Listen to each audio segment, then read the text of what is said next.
यदि आपने मेरा ये वाला वीडियो देख लिया तो आपको इतना समझ में आ जाएगा कि शनि के साढ़े साथी के प्रभाव कैसे पड़ते हैं, किस व्यक्ति के जीवन पर किस तरीके से शनि असर डालेंगे और शनि अपनी साइकिल कैसे चलते हैं। तो हम सबसे पहले शुरू करते हैं कि शनि बेसिकली अपनी चाल चलते कैसे हैं।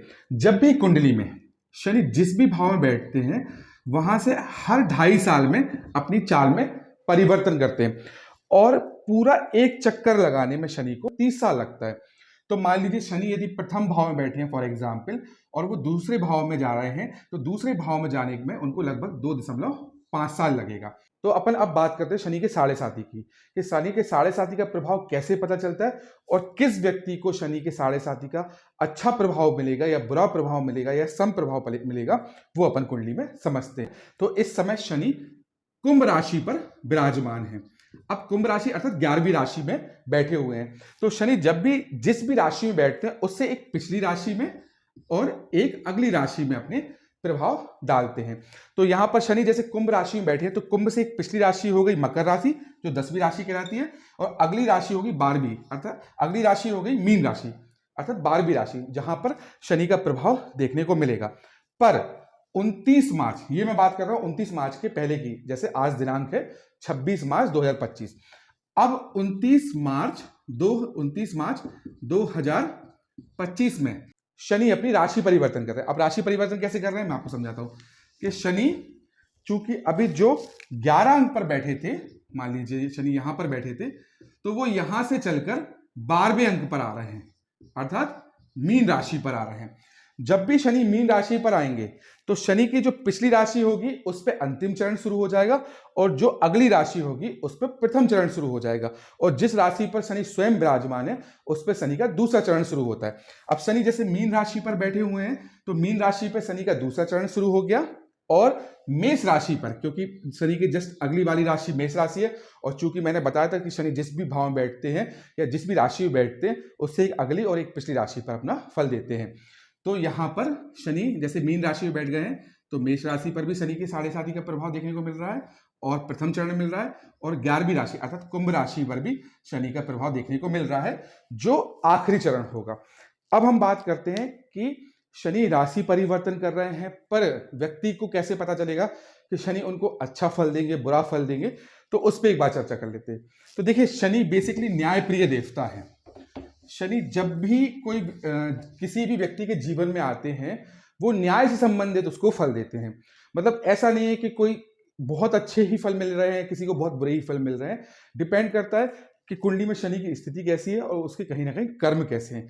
तो अपन इसको यदि एक रेशियो में बांटें तो लगभग 50 to 60% कुंडली पर शनि की स्थिति दर्शाती है एंड सेकेंड थिंग इज कि थोड़े से उसके कर्म।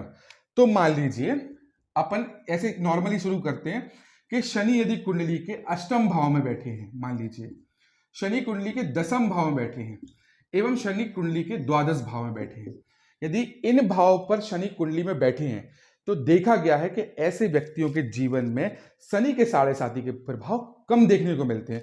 मतलब उनको जो सामान्य व्यक्ति को जो नुकसान होंगे, सामान्य व्यक्ति को जो दिक्कतें होंगी, चाहे वो फाइनेंशियली हो, चाहे हेल्थ वाइज हो, चाहे करियर वाइज हो, वो इन भाव में यदि शनि बैठे हों तो उनको ये तकलीफ नहीं देते हैं या बहुत निम्न स्तर पर देते हैं। अब मानते हैं कि शनि यदि गुरु के घर में बैठे हैं तो इसको कैसे देखेंगे। आप अपनी कुंडली देखिए और कुंडली में देखिए शनिदेव किस अंक पर बैठे हैं।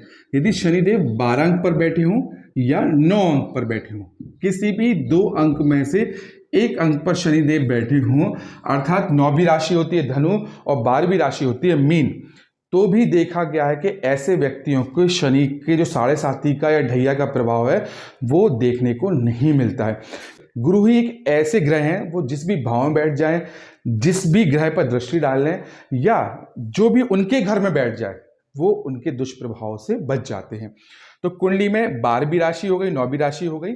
यदि हम भाव की बात करें तो 8वां, 10वां और 12वें भाव पर भी शनि के साढ़े साथी के प्रभाव कम देखने को मिलते हैं। एक और चीज, जो जल तत्व की राशि होती है, जल तत्व की राशि अर्थात जो जल से संबंधित राशियां होती हैं उनका भी देखा गया है कि उनके जीवन पर भी शनि के साढ़े साथी के प्रभाव कम देखने को मिलते हैं। अब जल तत्व की राशि कौन सी है।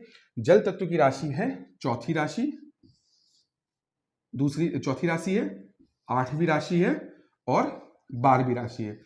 अब आप सोचेंगे कि ये जल तत्व राशि कैसे हो गई। तो चतुर्थ जो राशि होती है वो चंद्र है, अर्थात कर्क राशि है, जिसके स्वामी चंद्र हैं। आठवीं जो राशि है वो वृश्चिक है, उनके स्वामी मंगल हैं। और 12वीं जो राशि है स्वामी मीन है, जिसके स्वामी बृहस्पति हैं। तो कहने का मतलब कि चंद्र भी कहीं ना कहीं जल को रिप्रेजेंट करते हैं, अर्थात कर्क राशि। वृश्चिक राशि भी कहीं ना कहीं जल को रिप्रेजेंट करती है, और मीन राशि मीन अर्थात मत्स्य वो भी जल को रिप्रेजेंट करती है। तो जो भी जल तत्व की राशि हैं, देखा गया है कि ऐसे व्यक्तियों के जीवन पर भी शनि के प्रभाव कम देखने को मिलते हैं। देखिए, ऐसा नहीं है कि शनि के 7.5 आए हैं तो व्यक्तियों को बुरा ही फल देंगे या व्यक्तियों को बहुत ही अच्छा फल देंगे। जब भी शनि के 7.5 आते हैं या ढैया आते हैं तो वो कम से कम 33% आबादी पर अपना असर डालते हैं। पर ऐसा तो है नहीं कि 33% आबादी इफेक्ट हो जाएगी शनि के 7.5 या ढैया से। तो होता क्या है कि जो 33% आबादी है उसका भी जो 33% है उनके जीवन पर थोड़ा सा नेगेटिव असर देखने को मिलता है। बाकी रिमेनिंग जो 67% है उनके जीवन पे बहुत निम्न स्तर पे या मध्यम स्तर पर फल देखने को मिलता है। दूसरी चीज, शनि के 3 चरण होते हैं। पहला जो सबसे इंपॉर्टेंट चरण होता है 2.5 साल का, सेकंड चरण 2.5 साल का, और थर्ड चरण 2.5 साल का। अब क्या होता है कि देखिए, शनि जब पहले चरण में आते हैं तो देखा गया कि व्यक्ति को आर्थिक स्थिति से थोड़ा सा सामना करना पड़ सकता है। इन भावों की बात नहीं कर रहा हूं या इन ग्रहों की बात नहीं कर रहा हूं जहां पर शनि बैठे, इनके अलावा मैं बात कर रहा हूं कि यदि शनि व्यक्ति के प्रथम चरण में आते हैं तो थोड़ी आर्थिक स्थिति, खर्चे बहुत होंगे। यदि व्यक्ति 100 रुपए कमा रहा है तो 110 रुपए खर्चा होगा, 110 कमा रहा है तो 120 खर्चा होगा। कहने का मतलब कि व्यक्ति जो भी कमाएगा उससे ज्यादा उसके खर्चे होते हैं। हालांकि प्राय सबके जीवन में देखने को मिलता है, पर शनि थोड़ा आर्थिक स्थिति में इंपैक्ट डालते हैं। सेकंड चरण जो होता है वो कहीं ना कहीं ऐसा चरण होता है जिसमें व्यक्ति थोड़ा क्या अपने रिलेशन वाइज जो उसके संबंध होते हैं और थोड़ा हेल्थ कॉन्शियस हो जाता है, हेल्थ को लेके थोड़ा डर हो जाता है, रिलेशंस में लड़ाई झगड़ा देखने को मिलता है, या पति पत्नी में किसी के शनि के 7.5 ढैया आ गए तो उनमें आप देखेंगे थोड़ा सा सामान्य तौर पर कलेश जो थोड़ा ज्यादा बढ़ गया है। और जो अंतिम चरण होता है, अंतिम चरण में शनि जाते हैं। हालांकि मैं आपको एक बात क्लियर कर दूं कि जब भी शनि के 7.5 या शनि के ढैया खत्म होते हैं तो उन्होंने उन 7.5 साल में या 2.5 साल में जो भी रोका है, या जिस भी कारण आप परेशान हुए हैं, या जिस भी कारण आपकी मानसिक तनाव या स्थिति रही है, वो हर पॉजिटिव वे में आपको रिटर्न करके जाते हैं। ये एक शनि की खासियत होती है कि जब भी वो जाएंगे, आपका जितना पैसा रोका है, जितना हेल्थ वाइज दिक्कतें दी हैं, जितनी आपको करियर वाइज दिक्कतें दी हैं, रिलेशन में दिक्कत दी है, उसका इंटू 4 गुना वो आपको रिटर्न करके जाएंगे। और शनि व्यक्ति को सिर्फ और सिर्फ सिखाते हैं, मतलब पॉलिश करते हैं। कहने का मतलब ऐसा नहीं है कि वो सिर्फ नुकसान ही करेंगे। मैं बताऊं कि जितने भी लोगों ने, वो लोग बहुत कोरिलेट कर पाएंगे जिन्होंने रिसेंटली घर लिया है, और खासकर वो मीन राशि, कुंभ राशि या मकर राशि से संबंधित है। ऐसे व्यक्ति जो भी घर लेता है वो शनि के 7.5 में ही लेता है। तो शनि जो है ना, शनिदेव जो है वो बेसिकली कर्ज के भी कारक माने जाते हैं, तो व्यक्ति को घर भी दिलाते हैं। तो ऐसा नहीं नुकसान ही कर रहे हैं। तो आपका यदि घर हो रहा है तो वो भी शनि के 7.5 में बहुत लोगों को आप पाओगे कि जिन्होंने घर लिया है। हालांकि शनि एक ही ऐसे देव हैं जो व्यक्ति को स्टेबल देते हैं, मतलब स्टेबिलिटी देते हैं। कहने का मतलब कि जितने भी व्यक्ति दुनिया में आज एक अच्छे पद पर हैं, अच्छे पायदान पर बैठे हुए हैं, और ऐसा नहीं है कि इंस्टेंट आए इंस्टेंट जाने वाला, वो नहीं है। एक स्टेबिलिटी है, वो सिर्फ और सिर्फ शनि देती है। यदि कुंडली में शनि बहुत अच्छे होते हैं तो देखा गया है कि ऐसे व्यक्तियों के जीवन में जो पैसा है, जो नाम है, वो लंबे समय तक, लंबे अंतराल तक बना रहेगा। इसके विपरीत जो राहु होते हैं वो इंस्टेंट देते हैं तो इंस्टेंट लेते हैं। राहु लॉटरी के कारक हो गए, शेयर मार्केट के कारक हो गए। तो जब भी राहु देंगे एकदम से आपको बहुत ऊंचाइयों पे ले जाएंगे और एकदम से लाके पटक भी देंगे। पर शनि देर से देंगे पर देंगे, और बहुत अच्छा देंगे। तो कुंडली में मैं जैसे बताया था कि शनि के 7.5 का प्रभाव आ रहा है जिन राशियों पे, उनको डरने की आवश्यकता बिल्कुल भी नहीं है। और शनि की 7.5 तो इन 3 राशियों पे आ ही रही है, अर्थात कौन कौन सी राशि?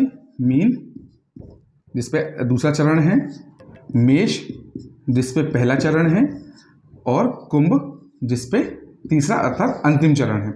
इसके अलावा शनि के जो 2.5 साल हैं, अर्थात जो ढैया आ रहा है वो सिंह राशि पे आ रहा है 2.5 साल का, 2.5 ईयर्स का, एंड सेम धनु राशि पर भी आ रहा है। इन पर भी शनि का 2-2.5 साल का प्रभाव देखने को मिलेगा। हालांकि जो भी व्यक्ति की औसतन आयु 60 साल है तो वो कम से कम अपने जीवन में 2 बार 7.5 का प्रभाव जरूर देखता है, क्योंकि 30 साल में मैंने जैसे बताया कि शनि राशि परिवर्तन करते हैं, तो 30 साल में एक बार 7.5 आएगी, अगले 30 साल में दूसरी 7.5 आएगी। तो ये है शनि के प्रभाव और शनि के जो 7.5 के प्रभाव हैं और ढैया के प्रभाव हैं। यदि आपको मेरे वीडियो से थोड़ी भी जानकारी मिली हो तो कृपया मेरे चैनल को सब्सक्राइब एंड फॉलो जरूर करिएगा। धन्यवाद।